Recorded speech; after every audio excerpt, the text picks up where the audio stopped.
اقوام متحدہ اور امریکی الزام۔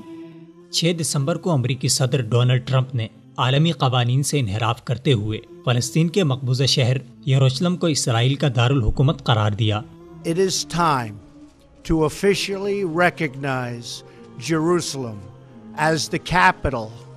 of Israel. جس پر دنیا بھر سے احتجاج ہوا۔ اقوام متحدہ میں اس حوالے سے ہنگامی اجلاس ہوا جس میں اقوام متحدہ کے جنرل سیکرٹری نے ڈونلڈ ٹرمپ کے فیصلے کی مذمت کرتے ہوئے اسے یک طرفہ فیصلہ قرار دیا۔ اقوام متحدہ کے جنرل سیکرٹری نے کہا ہے کہ یروشلم شہر کے تنازع کو باہر صورت فلسطین اور اسرائیل کے درمیان مذاکرات سے حل ہونا چاہیے، نہ کہ یک طرفہ طور پر کسی اور ملک کی طرف سے کوئی فیصلہ مسلط کرنا چاہیے۔ ان کا کہنا تھا کہ اقوام متحدہ کے جنرل سیکرٹری کے طور پر وہ سمجھتے ہیں کہ مقبوضہ یروشلم کا مسئلہ فلسطین اور اسرائیل کے درمیان حل ہونا چاہیے، کیونکہ کسی تیسرے فریق کی مداخلت سے امن کے امکانات معدوم ہو کر رہ جائیں گے۔ اقوام متحدہ میں ڈونلڈ ٹرمپ کے فیصلے کی شدید مخالفت اور امریکی جگ ہنسائی کے بعد اجلاس سے خطاب کرتے ہوئے اقوام متحدہ میں امریکی سفیر نکی ہیلی نے اقوام متحدہ کو اسرائیل کا دشمن قرار دیا۔ نکی ہیلی نے الزام لگاتے ہوئے کہا کہ اقوام متحدہ فلسطین اور اسرائیل کے درمیان امن عمل کو نقصان پہنچانا چاہتا ہے، حالانکہ حقیقت یہ ہے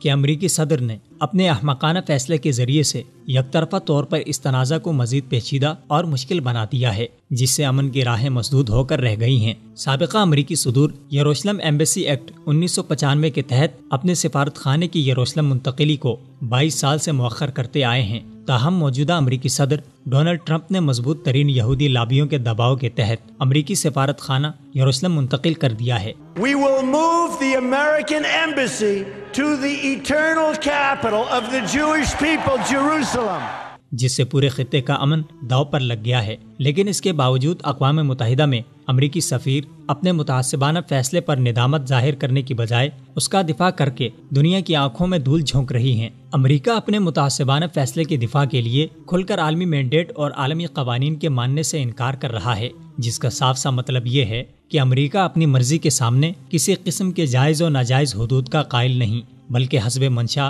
جب بچے دے جب انڈے دے، اس سے کوئی پوچھنے والا نہیں۔ جب دل چاہے اقوام متحدہ میں کسی جائز قرارداد کو ویٹو کر دے، اور جب چاہے کسی ملک پر جھوٹا الزام لگا کر عراق کی طرح حملہ کر دے، یا افغانستان کی طرح کسی بھی ملک کو کھنڈرات میں بدل ڈالے، یا پھر ایک مقبوضہ علاقے کو غاصب و ناجائز ریاست کا دارالحکومت قرار دے اور جائز مخالفت پر پوری اقوام متحدہ پر نقض امن کا الزام لگائے۔ امریکہ کے ان اوچھے ہتھ کنڈوں کو لگام دینے کے لیے مسلم امہ کو آگے بڑھ کر اپنا کردار ادا کرنا ہوگا، لیکن ایسا تبھی ممکن ہے جب اتحاد و اتفاق سے یکجان ہو کر کام کیا جائے۔ یقیناً پاکستان، ترکی اور سعودی عرب کی قیادت میں مسلمان امت ترقی کے لازوال منازل طے کر سکتی ہے، اگر انفرادی اور اجتماعی سطح پر امت اپنا بھولا ہوا سبق یاد کر کے پھر سے دنیا کی امامت کے لیے آگے بڑھے۔ بقول شاعر مشرق، سبق پھر پڑھ صداقت کا، عدالت کا، شجاعت کا، لیا جائے گا تجھ سے کام، دنیا کی امامت کا۔